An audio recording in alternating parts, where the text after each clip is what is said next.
penasihat notaris yang saya hormati, Bapak Zainal Arifin yang saya hormati, PLT Bupati Rembang saya hormati, semua yang turun saya hormati. Kita akan ngaji fikih tentang notaris. Tadi yang diceritakan Pak Arifin itu sisi baiknya. Tapi tadi saya bisik-bisik sama Pak Imam itu bisa nggak dipakai bodoni, ya bisa kan? Ya memang lembaga apa saja itu bisa dipakai nipu. Agama yang bisa dijual, kekerasan yang bisa dijual, kelemah lembutan yang bisa dijual. Jadi ibu-ibu ini yang cantik-cantik itu kalau ketemu orang tuh malah kesunatan tuh judes.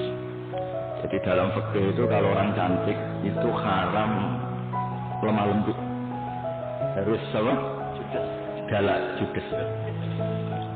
Jadi dalam sebuah ayat diterangkan ya nisa an-nabi lam tunna ka ahadin minan nisa ini taqaitunna fala takhda'na bil qaul. Jadi di antara aturan perempuan itu kalau dia cantik, kalau ketemu lelaki itu tidak boleh bersikap lemah lembut. Karena kalau lemah lembut pikiran lelaki yang nakal itu dianggap mau. Jadi makanya punya istri judek itu berkah. Karena agak juga gue tetangga. Yang repot itu juga sama suami, ramah sama yang lain. Itu yang masalah. Nah begini ya tentang notaris atau tentang penulisannya. Di antara yang diyakini para ulama, awwalu ma khalaqallah, pertama yang diciptakan Allah itu al-qalam. Qalam itu pena. Karena semua fakta sejarah itu butuh pencatatan. Dan kalam ini yang mencatat semua peristiwa yang mulai alam ini diciptakan sampai hari kiamat. Semuanya sudah dicatat oleh Allah Subhanahu wa taala. Lalu pencatatan ini untuk apa? Kalau para malaikat ini nanti supaya kita tahu bahwa apa yang terjadi di dunia atau di sistem hukum modern sebetulnya lebih dulu di sistem Lauh Mahfuz.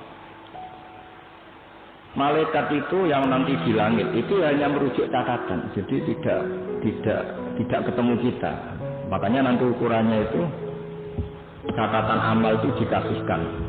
Kalau kebetulan itu baik, delalah itu corong Jawa delalah, kita nerimanya pakai tangan kanan. Kalau buruk catatan itu kita nerima dengan tangan kiri. Masih lumayan, ini buruk yang medium. Kalau buruk banget sudah nerimanya tangan kiri, kita menerimanya dengan memunggungi yang ngasih. Jadi sudah disimali masih waro apa? Itu kan pelecehan. Sudah nerima pakai tangan kiri, cara nerimanya dengan memunggungi. Nah, artinya kalau orang modern bilang catatan itu penting untuk sebuah bukti atau akta itu penting untuk legalitas hukum atau apa saja. Sebetulnya Allah mengelola alam ini mulai dulu itu sudah pakai catatan. Jadi masyhur itu kita mungkin hafal. Ini tak carikan ayat-ayat yang mungkin Mas Arifin biar gampang hafal. Itu yang juz 30 saja. Apa 30 juz atau juz 30? Ini pendereknya Mas saya, Mas Arwan. Ini penderek Mbah Mun, tapi kayaknya tidak meyakinkan hafal Quran apa enggak. Wa inna alaikum sahabiin tawati roman katibin ya'lamuna ma taf'alun. Jadi semua itu berdasar catatan. Terus catatan itu dikasihkan.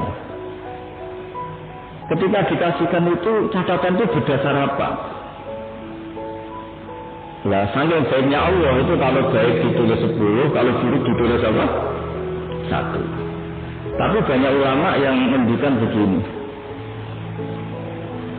Untuk diterima sebagai baik itu banyak syaratnya. Misalnya sedekah, materi yang diberikan harus thayyibah, harus baik, dari pekerjaan yang apa? Halal, dengan niat yang baik, yaitu ikhlas.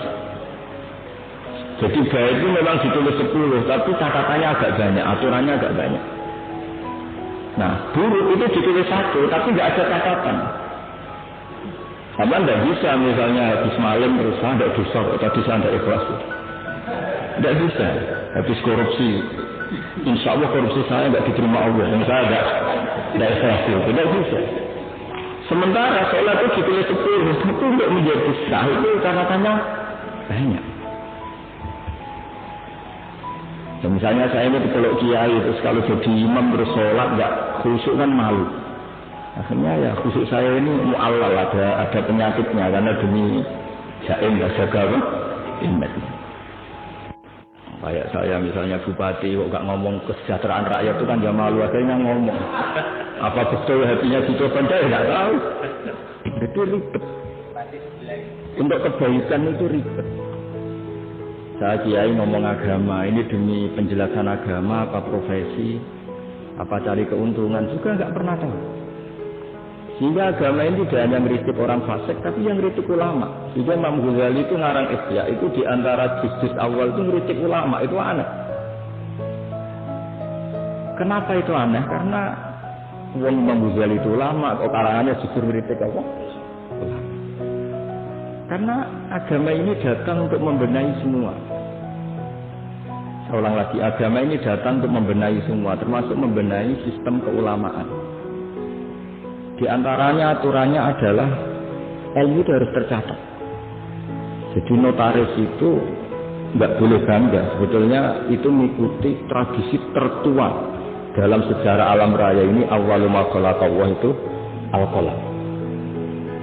Ya tentu di atas itu semua ada Nabi Muhammad SAW. Tapi ini kita bicara al-qalam.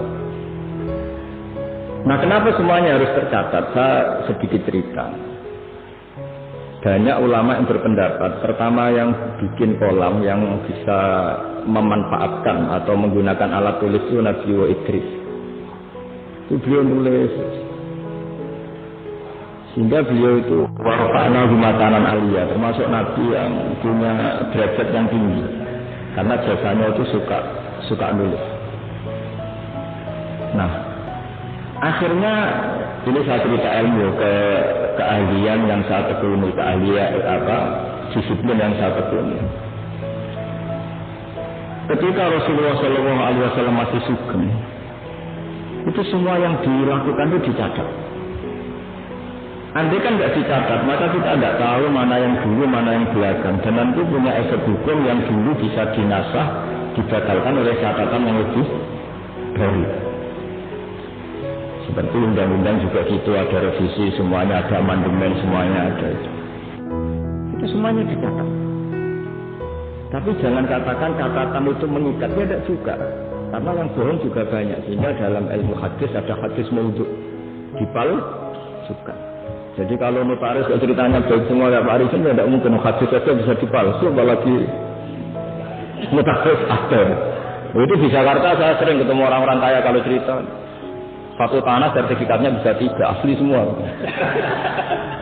Yang ribet.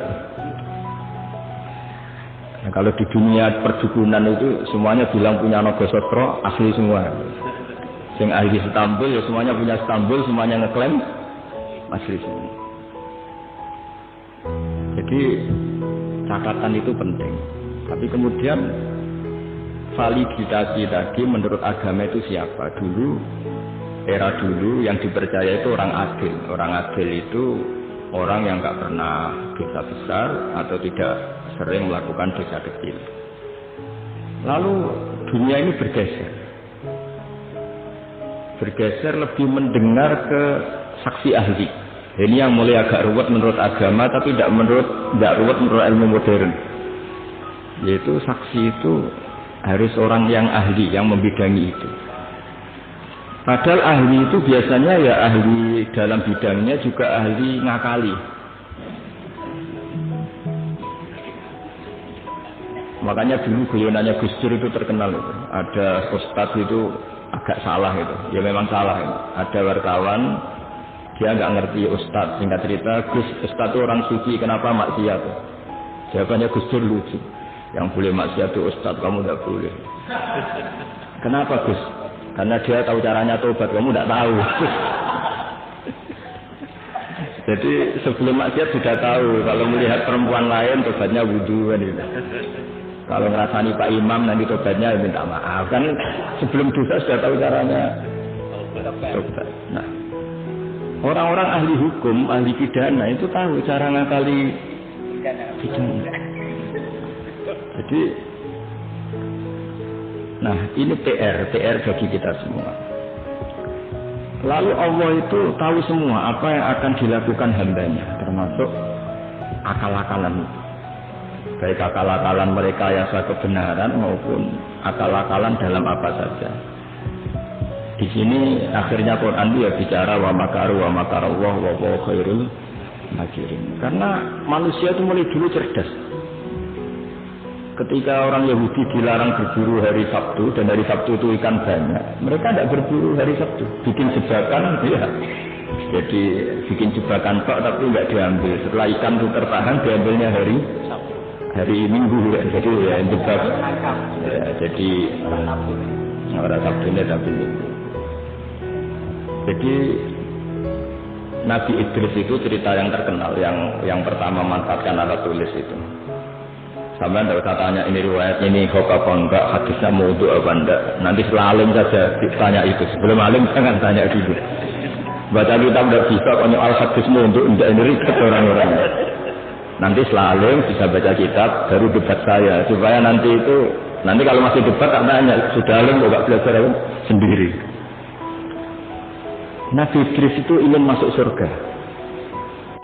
Singkat cerita dia itu berdoa, ya Allah.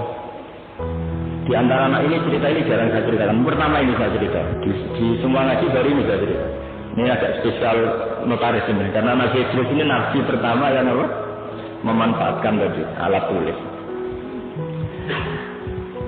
Itu nabi itu ya aneh cara berpikir. Nabi itu memang ya agak aneh cara berpikir. Tapi anehnya orang baik. Saya itu kok kasihan sama malaikat yang ngatur matahari itu. Kan kalau menurut keyakinan agama semua sistem alam raya ini dipasrahkan malaikat. Lalu muakibat, pokoknya semua yang mengatur alam raya ini sama Allah dipasrahkan sama malaikat. Lalu orang modern tak bilang itu satu sistem atau satu apa terserah. Tapi kalau istilah agama itu malaikat.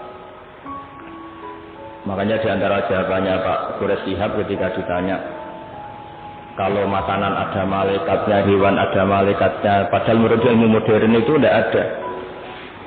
Terus kata Pak Quraisy, jika gizi kamu katakan gizi, lalu vitamin kamu katakan vitamin, tidak ada yang larang, kenapa agama pas bilang itu ada malaikat kamu ribet?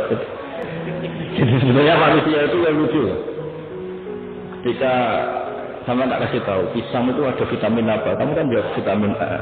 Andai kan dulu penemunya bilang vitamin Z, itu kan kamu tetap bilang Z. Iya kan? Kenapa ketika kita bikin istilah malaikat ribet? Jadi sebetulnya manusia itu aneh. Ya dulu orang ya nggak ada namanya bupati, adipati. Sekarang jadi bupati. Mungkin pencipta bahasa adipati memang kecil, bukan di situ bupati, itu adipati. Ya itu kan masalah nama saja, masalah apa? Singkat cerita Nabi Idris itu ya Allah, tolong beri keringanan malaikat yang bagian ngatur matahari. Sebagian ngatur orang cantik kan ringan, bagian ngatur pohon-pohon yang indah itu ringan. Bagaimana malaikat yang ngatur apa? Matahari, panasnya kayak gitu. Terus kata Allah, doa kamu saya kabulkan. Hari setelah doa itu malaikat yang bagian ngatur matahari itu merasa enggak seberat kayak biasanya. Akhirnya tanya, ya Allah, kenapa saya sekarang jadi ringan juga saya? Ya berkat doa ini Nabi Idris. Singkat cerita terus, tolong beri hak dia terbang ke langit karena sudah mensyafaati saya. Terbang ke langit. Ketemu malaikat. Jadi orang baik itu ya kadang ngakali. Ketemu malaikat Israel, tolong saya kasih tahu rasanya mati. Tapi ya kasih mati itu. Akhirnya di surga. Setelah di surga itu cerita Kiai kuno itu. Setelah kamu belum saatnya masuk surga, pulang lagi. Terus kata Kiai kuno itu sandalnya ditinggal satu. Terus kata Nabi Idris, saya belum bisa keluar bisnis sebelum sandal itu ketemu. Lah surga itu luas, dicari sampai sekarang nggak ketemu. Makanya warofa'nahu makanan aliyah itu ada ulama mengatakan di antara nabi yang enggak meninggal selain Nabi Isa itu Nabi Idris, karena beliau sekarang itu masih tertahan di surga nyari sandal. Jadi ya gara-gara ngakalin. Gara-gara ngakalin malaikat Israel akhirnya mantel. Ini kan orang belum mati. Tadi kan mintanya mati itu uji coba. Kenapa mati betulan? Terus gak mau kembali. Ini cerita. Jadi Allah itu saking baiknya. Kadang-kadang kesaksian orang yang agak-agak nipu itu ya diterima. Dulu itu ada orang saking percayanya hal-hal hadisnya Nabi. Ini cerita nyata ya. Tapi saya tidak ingin dijadikan syariat. Ada orang itu saking percaya sama hadisnya Nabi. Dalam hal itu bagus. Tapi dia harus nipu untuk mengaplikasikan itu. Itu ada hadis siapa yang mati disaksikan orang sekian, dia orang baik, maka dia akan masuk surga. Dia itu enggak orang baik kalau sekali, katanya nyawa orang. Pokoknya nanti kalau saya mati, kamu harus bilang saya ini orang baik. Iya, Tiap kali. Iya, supaya punya akte bayar. Tapi tidak tahu kalau contohnya itu tidak tahu. Semoga itu tidak terjadi. Atau kalau terjadi ya semoga tobat. Akhirnya itu bayar betul. Dari rumah sampai kuburan ya orang-orang ini ya lah gitu. Ini orang baik, ini orang baik. Fair. Itu diampuni sama Allah. Allah bukan nilai bayar nyuapnya, tapi nilai wong itu percaya nih beda-beda di Nabi. Jadi orang itu mempunyai sisi aneh. Jadi sudah tahu kalau yang legal formal notaris, ya sudah berusaha dapat notaris. Di satu sisi mengaku ini legal formalnya hukum harus punya akte. Supaya jadi dari segi ngaku itu legal formal yang diakui negara bagus, tapi dari segi cara mendapatkannya ini yang masalah kan. Jadi ya ini cerita aja. Saya ini tidak termasuk dia yang bisa disuap. Artinya kalau mau ngomong ya ngomong aja. Terus diundang notaris, terus muji-muji terus ya enggak, itu mari tidak adil ya biasa. Jadi sama Allah dimaafkan. Bukan nilai apa tadi uangnya, tapi nilai dia percaya sama bahwa yang disaksikan orang sekian itu masuk surga. Jadi kita tidak pernah tahu cara pandang Allah. Dan ini harapan ya bagi kita semua yang sering salah. Mungkin tidak sekedar pernah salah, saya ini sudah jujur sering salah. Sehingga di teks hadis mangkulu bani Adam khata'un wa khairul khata'in at-tawwabun. Setiap dari bani Adam itu sering salah. Khata' itu bukan khotik. Kalau bahasa Arab itu ghafir itu mengampuni. Kalau ghafar sering mengampuni. Wahid itu pemberi. Kalau wahab sering memberi. Kayak kalau bahasa Arab itu kalau disebutkan wazan fa'al itu mubalaghah. Masih ingat maju masih maju. Ya. Jadi itu kadang-kadang hubungan manusia dengan Allah itu kita tidak pernah tahu. Dan Allah itu unik. Kadang itu kalau dicatut itu kadang ya suka, kadang ya tidak suka. Kita tidak pernah tahu karena Allah itu ya paluma biasa. Pernah ada seorang yang nakal lah, preman lah, nginjek orang yang sedang sujud. Kita kan sepakat yang nginjek itu salah. Kita pasti sepakat yang nginjek itu salah. Kemudian yang sujud ini entah saking nyuwun sewu bodohnya karena dia ada orang alim, atau saking emosinya bilang gini, wallahi la yaghfiru wallahu lak. Demi Allah, Allah tidak akan ngampuni kamu. Ini pelajaran bagi kita semua. Terus Allah mewahyukan, ini ada di Sahih Muslim, Allah mewahyukan sama Nabi di era itu. Kulli fulan, katakan pada fulan itu yang sujud, yang soleh ini. Mangdal ladzi yata'alla alayya alla akhira li fulan. Beritahu orang yang sujud ini, yang soleh ini, kenapa dia mencatat nama saya hanya satu sepihak? Saya ini Tuhan loh. Bisa akhir, bisa uadib. Saya ini bisa memaafkan, bisa menyiksa. Kenapa sifat saya yang diceritakan hanya saya pasti menyiksa? Ini tidak fair kata Allah. Kan ini hanya diceritakan demi Allah, Allah tidak akan memaafkan kamu. Loh, saya ini Tuhan, saya saja memaafkan. Saya ini punya sifat ghafur. Kenapa yang diceritakan pasti tidak memaafkan? Jadi kita tidak, padahal kita secara fikih suka memihak yang sujud kan tentu. Itu ibarat satu keluarga nakal, terus kakaknya bilang, nak sepeda motor buat dulu mesti bapak mesti ngamuk. Jebule bapak era ngamuk. Ya terus sepeda sopo narawai bapak malah kayak tonggo ribet. Kita tidak pernah tahu tingkat pemaafnya orang tua. Nah kita hubungan dengan Tuhan kalau kita soleh seringnya gitu. Dengan kita Allah memaafkan, dengan orang lain tidak. Tidak bisa seperti itu. Allah tetap punya sifat dua. Berulang-ulang itu. Ya firu lima yasa wa yu'adzibu. Tapi inginnya kita sama orang lain, apalagi itu musuh kita, Allah yu'adzibu ma yasa. Tapi dengan kita, ya fir. Jadi Allah itu kita atur. Itu tidak boleh. Allah tetap ya falu ma yasa. Jadi bisa saja saya nanti masuknya surga itu dulu Pak Imam saja, meskipun hanya PLT Bupati. Karena Allah ya falu, masa boleh saja. Tapi boleh juga kalau dia ada urusan diusir lagi ya boleh saja. Tapi yang jelas itu Allah nggak suka dicabut sepihak, itu tidak suka.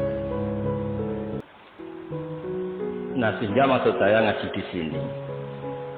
Ketika kita sudah punya legal formal akte misalnya, jangan lalu melupakan bisa saja fakta sebenarnya tidak seperti itu. Karena tidak gampang. Legal formal mewakili fakta itu tidak gampang.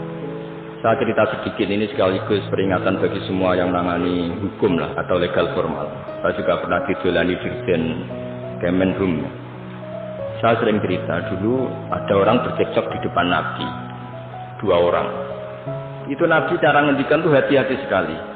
Fala Allah ba'dukum alhana min ba'din. Mungkin di antara kamu ada yang lebih fasih berargumentasi. Faat dia kemudian saya putuskan sesuai argumentasi yang saya dengar karena lebih meyakinkan.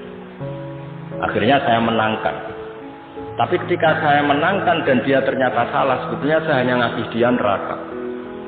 Maka bertobatlah orang yang berpinter argumentasi. Jadi kan data itu ya bisa dipalsukan, argumentasi bisa dikondisikan, apa saja bisa. Jadi Nabi yang Nabi saja siap bikin keputusan tentang sengketa-sengketa sosial. Nabi kalau ngertikan fala Allah ba'dukum alhan itu lebih fasih berargumentasi sehingga saya putuskan sesuai data yang diberikan ke saya. Tapi ketika data itu palsu atau enggak benar, sebetulnya saya hanya ngasih dia neraka. Dan data ini banyak ribet. Ini saya cerita sesuai bidang saya. Nanti yang di notaris atau di kehakiman atau apa saja bisa mengkiaskan atau orang tua atau apa. Data itu membingungkan.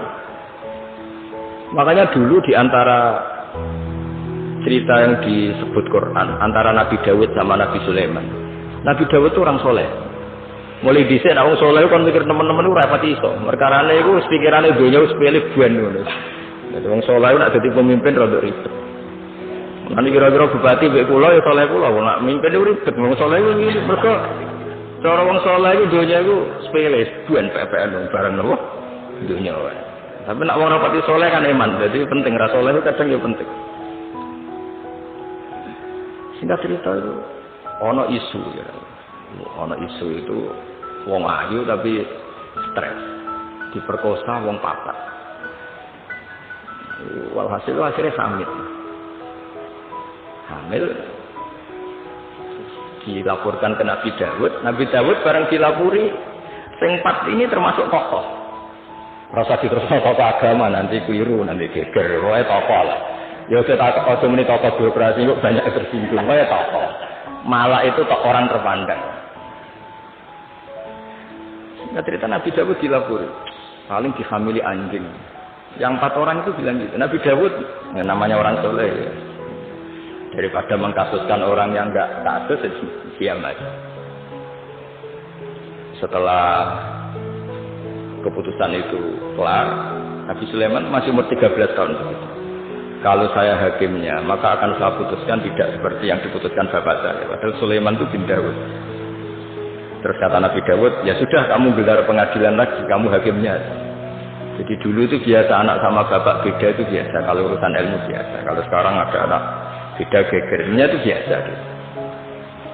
Kalau masalah ilmu, saya lagi masalah ilmu, bukan masalah harta, bukan masalah kekuasaan. Akhirnya Nabi Sulaiman, dan ini menjadi ilmu yang sekarang ditiru para intel, para kasat reskrim, para itu. Nabi Sulaiman akhirnya tanya sama 4 tokoh. 4 orang juga saja, nggak usah tokoh ribet. Tapi sebenarnya teksnya itu tokoh. Dipanggil satu-satu. Yang merkosa itu anjingnya warnanya apa? Hitam katanya. Dah, kamu ke sana. Yang kedua ditanya, warnanya apa? Merah. Padahal 4 orang itu ketika di depan Nabi Dawud, 4-4-nya bersaksi bahwa itu diperkosa anjing. Semuanya menyaksikan.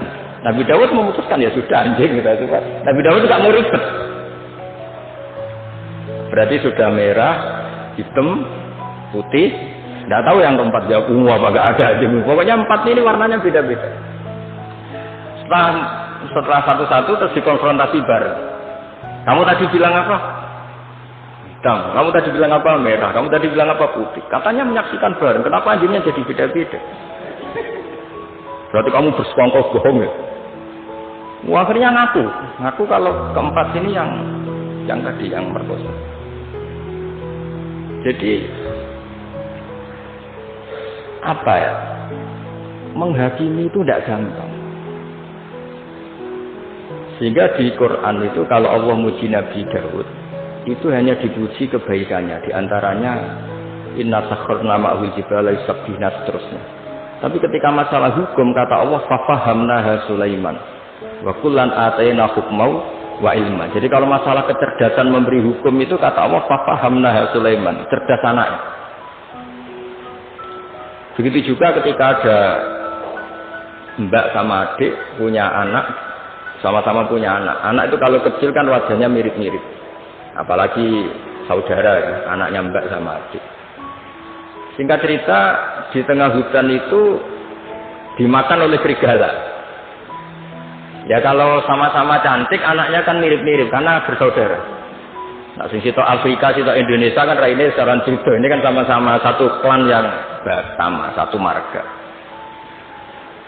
Setelah dilaporkan Nabi Dawud, beliau memutuskan sesuai yang meyakinkan argumentasinya. Diputuskan, ya sudah yang hidup ini milik kamu. Misalnya menang adiknya. Ya sudah, karena kebetulan yang sebetulnya punya bayi tadi tidak bisa berargumen. Akhirnya Nabi Sulaiman ya sama. Kalau saya hakimnya tidak saya putuskan seperti itu. Ya Nabi Dawud ya sudah, silahkan gelar pengadilan lagi. Digelar. Kata Nabi Sulaiman, ambilkan sapeso. Daripada 2 bersaudara ini bersengketa, bayinya sepotong 2 ya. Dibagi gitu. Ini yang mbaknya ini yang tadi kalah itu langsung spontan. Tidak, itu tidak bayi saya, silahkan dikasihkan adik saya. Si adiknya tenang saja. Terus adiknya ditanya, kenapa kamu tenang saja? Kalau adiknya harus dibagi. Akhirnya dimenangkan mbaknya. Pikirannya Nabi Sulaiman, membiarkan bayi dipotong 2 itu tidak naluri seorang ibu. Mesti jadi kira bener. Sing mbaknya karena ingin bayi ini nggak dipotong sampai rela dikasihkan orang lain. Sementing bayi saya hidup. Ini naluri seorang ibu. Nah, ini kepintaran Sulaiman. Jadi dia memanfaatkan psikologi untuk memutuskan siapa yang. Sebetulnya di notaris, di kehakiman bisa pakai teori itu. Ono wong kok oleh ngajakno permohonan bulat-bulet. Jadi alamat. Karena kata Nabi itu semua riwayat mengatakan al-haqqu sahlun. Kebenaran itu nyaman. Bawaannya kebenaran itu nyaman. Ditanyakan tetangga-tetangga yaitu miliknya, ditetanggakan kerabatnya yaitu miliknya. Tapi kalau barang nggak bener itu mesti mubah. Kan harus ngambil data-data yang nggak valid divalidkan yang atas. Nah, kalau barang hak itu pasti gampang. Tapi masalahnya selalu ada orang yang pintar berargumen. Nah, makanya terus ada aturan tadi al-bayyinatu 'alal mudda'i. Jadi mudda'i itu Harus mudai itu orang yang mengklaim itu harus lebih punya apa? Bukti. Tapi lagi-lagi ini masalah-masalah yang kita di zaman akhir. Itu kemudian ada profesi yang kadang-kadang nyuwun sewu. Keahlian itu lebih dipercaya ketimbang kesolehan. Saya itu kalau boleh komplain itu ya komplain, tapi kabeh takdir. Misalnya ini contoh ya yang terkait kita nekuni agama. Kita ini tentu suka bila orang soleh itu suka. Kalau saya nuruti hirah dunia itu bila orang soleh itu suka. Tapi kita juga harus tunduk sama sifatnya Allah Ta'ala itu wa yaghfiru liman yasha. Juga kita harus tunduk bahwa Allah bisa saja mentobati siapa saja, kapan saja. Jika Nabi itu kalau disuruh masuk mau munafik itu ya enggak mau. Bisa saja Allah itu aradawahu bi khair entah kapan. Kayak apa bencinya Nabi sama Wahsy? Karena membunuh orang paling dicintai Nabi itu Qatilu Hamzah. Tapi malah Wahsy dikasih apa? Tobat sama Allah. Makanya kata Imam Ghazali, berapa orang sing sabbal anbiya akhirnya yatubu alaihim. Itu yang akhirnya iman sama Nabi itu dulu orang-orang yang pernah ingin bunuh Nabi. Iya, Abu Sufyan itu yang mimpin perang Uhud, Abu Sufyan, mimpin perang Badar, Abu Sufyan. Tapi akhirnya tobat jadi mertuanya Nabi. Sehingga kita ini atas nama agama juga ininya bela orang soleh mati-mati. Tapi atas nama agama juga memberi harapan kepada orang yang sedang fasik karena banyak cerita mereka itu tobat. Sehingga kalau kita atas nama ilmu ya sudah mengikuti cara Allah ngendikan. Misalnya liyajzawu shadiqina bisidqihim wa yu'adzibal munafiqina ya insa'a aw yatuba. Itu kita harus ngomong 2 kali. Allah menyiksa orang munafik itu ya insa'a kalau Allah ingin. Aw yatuba atau Allah memberi tobat. Jangan karena kita marah seakan-akan orang itu pasti kena siksa. Tidak mesti juga. Bisa saja Allah ngasih ampunan. Makanya ada 2 hadis terkenal dalam hal ini. Yang satu Nabi pernah ngendikan al-qatil wal maqtul finnar. Yang bunuh maupun yang dibunuh sama-sama di neraka. Sahabat komplain, hadza al-qatil fama baril maqtul. Oke, kalau pembunuh di neraka masuk akal ya Rasulullah. Kalau yang dibunuh kenapa harus di neraka? Jawabnya Nabi itu unik. Yang dibunuh itu sebetulnya masalah nasib saja, mentalnya tetap pembunuh. Sehingga dia harus tetap ketika orang duel sama-sama pakai pedang, semua mentalnya apa? Pembunuh. Mentalnya sama-sama cuma inisial mati, tapi mentalnya tetap pembunuh. Sehingga dengan dihitung niatnya ini ya sama-sama harus di neraka, al-qatil wal maqtul. Tapi Nabi pernah ngendikan juga suatu saat sange rahmatnya Allah, al-qatil wal maqtul sama-sama happy di surga, sama-sama senang di surga. Hadza yaqtulu hadza fayatubu hadza, ya akhirnya ketemu di surga. Ya tadi Sayyid Hamzah karena dibunuh Wahsy, beliau syahid langsung surga. Wahsy karena tobat dan mengkafaroi membunuh Musailamah al-Kadzdzab juga di surga. Semuanya mungkin karena Allah yaf'alu ma dan Allah yaghfiru liman yasha wa yu'adzibu. Nah, di sini kenapa banyak kiai alim itu tidak tegas. Kata orang yang enggak pinter, kiai NU ora tegas. Sakjane kok perkara tegas ora tegas. Yo pancen ngaji, entuke ngaji wis ngene iki wae. Jadi bukan urusan tegas gak tegas, pancen entuke ngaji kabeh ora mesti. Sehingga sing soleh pun berdoa mati-matian supaya husnul khotimah. Kita mungkin saudaranya itu 5. Ternyata mungkin di antara mereka ada yang cara mendapatkannya itu cara Jawa menang-menangan. Ya kan kita tidak pernah tahu.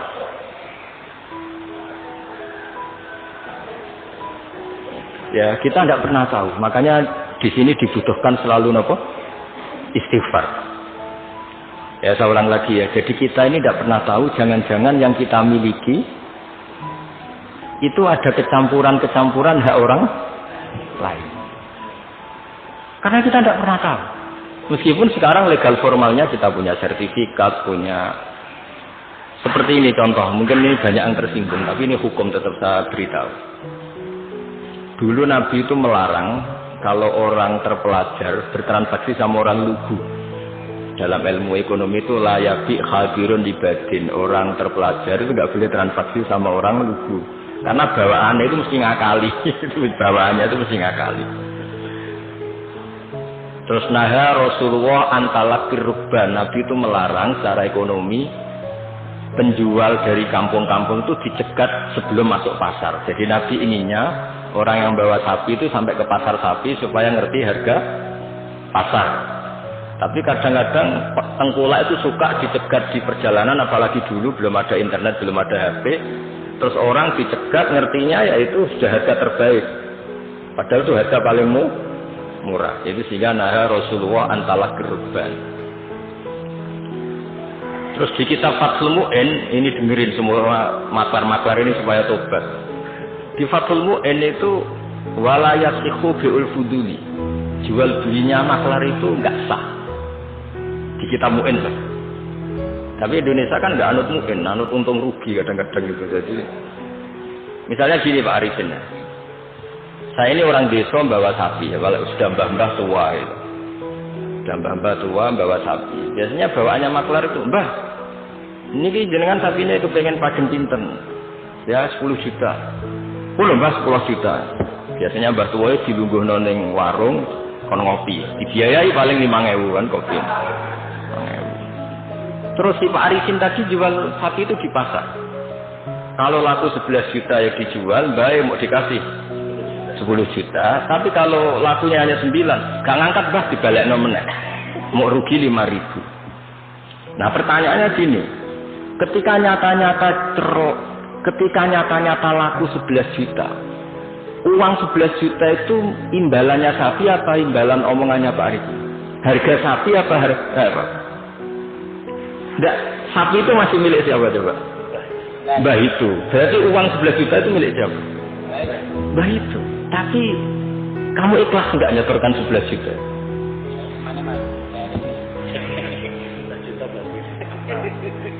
Mesti Mbah mau kan sampean kepengen 10 juta itu 10 juta. Pertanyaannya tetap saja secara fikih 11 juta itu semuanya milik Mbah tadi. Karena yang kamu jual masih. Nah, sebetulnya ada cara supaya halal. Mbah Hakim tak utang. Berarti kalau diutang, nanti ketika payu 11 juta ya kamu ya gak masalah kan posisinya Mbah sapimu payu dol piro 10 juta. Oke 10 juta tak utang Mbah ya. Berarti payu 11 juta kamu bayar 10 juta. Tapi resikonya nak payu 8 juta kamu tetap bayar 10 juta. Tapi kalau selama akadnya maklar, ini yang kamu jual tetap milik Mbah itu. Dan berapapun harganya uang itu ya milik Mbah itu. Karena as-saman fi muqabalatil madhi, harga ini tetap harga barang yang dijual. Sementara itu masih milik Mbah tadi. Jadi, nah saya tidak tahu apa mazhab lain membolehkan itu enggak. Tapi tetap normalnya itu ribet. Jadi makanya Nabi itu dulu itu nggak suka kalau ada orang lugu-lugu dagangan be pinter nggak suka. Sampai Nabi ngintikan layabi hadirun di badin. Hadirun orang kota, badin itu wong peduli. Saking inginnya itu. Nah, artinya mungkin di notaris, di kejahakiman, di kejaksaan itu aja sampai lah wong terpelajar berperkara ambek wong lugu. Bawaan iki bodoni, iki dibodoni kan. Apa juga kita harus pakai hukum seperti itu? Potongannya kok lugu wong pinter. Sik mbah ora babak kok sik golek sing babak tuh. Jadi ini kebenaran saya itu memang ingin mengungkapkan ya. Jadi cobalah perbaiki perilaku kita. Jangan sampai ada pembodohan dalam perdagangan maupun dalam pendidikan. Dulu ketika kita komplain sama sistem pendidikan nasional, kenapa sering ada regulasi juga gitu. Masa yang di NTT sama daerah-daerah terbelakang, standar nasionalnya disamakan yang di Jakarta. Kan nggak boleh. Sama sebenarnya di perdagangan juga gitu. Masa orang pinter boleh pula barang di daerah-daerah yang terpencil. Mesti bawaannya juga ngakalin gitu. Jadi cuma ya gimana ya kita seperti itu mau, cuma ini cerita ngaji, kamu ngelakoni nggih monggo, mboten nggih istighfar, supaya ini kan. Cuma saya harus ngomong supaya orang itu ngerti lah sebenarnya agama ini menata semua. Soal kita tidak bisa melakukan itu ya kita istighfar, tapi agama ini sudah mengatur semua supaya sistem ini supaya mengayomi. Kan kula niku anggar ana wong desa ngoten. Kadang-kadang kula kan kecelok kiai gede lah, kadang-kadang wong ya kepengin Gus kula niku di tanah menten teng daerah Kidul terus regane murah. Ayo mending sampeyan es pinter lae dagangan ribet intersek. Karena sampeyan butuh duit tenan nulung malah rapopo gak ribet, sanggep ae hibah kekean mergo ribet.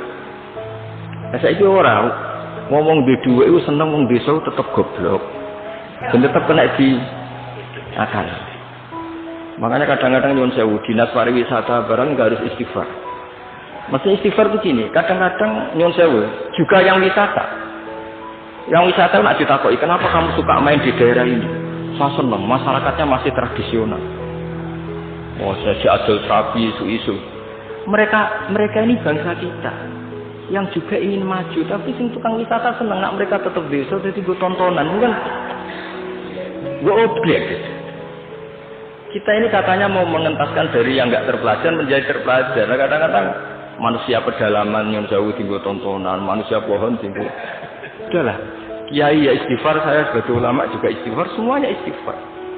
Bahkan Nabi yang sempurna, yang maksum, yang nggak pernah salah pun menganjurkan semua orang itu harus tetap istighfar. Tapi kamu misalnya benci dinas pariwisata ya keliru-kelirnya tadi. Awal mereka terakses oleh publik ya gara-gara ini. Dan barokahnya terakses ini suatu saat anak-anak pedalaman ini akhirnya terpelah. Kita tidak pernah tahu hikmahnya. Jadi pokoknya semuanya terus untuk istighfar. Nggak bisa enggak. Ya misalnya secara legal formal, Pak Imam ini PLT Bupati Rembang, memimpin Rembang. Tapi secara hukumnya Allah misalnya, jangan-jangan kamu pimpin tuh wali, orang wali mimpin wali, kan yang kurang ajar. Jadi hukumnya semua hukum, ya ribet kan menurut hukum. Tapi ya sudah, kita ya ikhlas wae dipimpin oleh panjenengan aturan dunia. Banyak kalau ada guyon Pak Ganjar. Tidak tentunya mimpin pulau soal akhirat gentenan. Karena memang harus seperti itu. Karena juga ulama juga wali, jadi senengnya dipimpin, yang akhirat dipimpin menang ribet. Gentenan, oh, gantian. Nah ini pelajaran bagi kita. Jadi di antara keinginan Rasulullah SAW untuk orang-orang yang tertinggal itu sampai masuk pasar Paris supaya ngerti harga pasar, sehingga mereka terpelajar. Sama lihat di bab di Sahih Muslim atau Bukhari itu betapa Rasulullah itu di bab itu diulang-ulang. Nah Rasulullah antalakir rubban layabi hadirun libati. Tapi ini orang sudah mulai lupa, malah senang kalau ada orang-orang lugu senang. Kulak nanti soal ijek murah. Nah, ini kalau apa? Artinya kan kita sebenarnya suka kalau bangsa kita ini dolan ning kono wae masyarakat ijek desa. Suweneng. Anak bangsa sendiri, saudara kita sendiri kene wisata dhuwur gubuk, delok petani ijek desa nu suweneng. Menawa ning atine kena diakali. Kok sing seneng rabi ya ngono, rabi ning kene wae murah. Irit.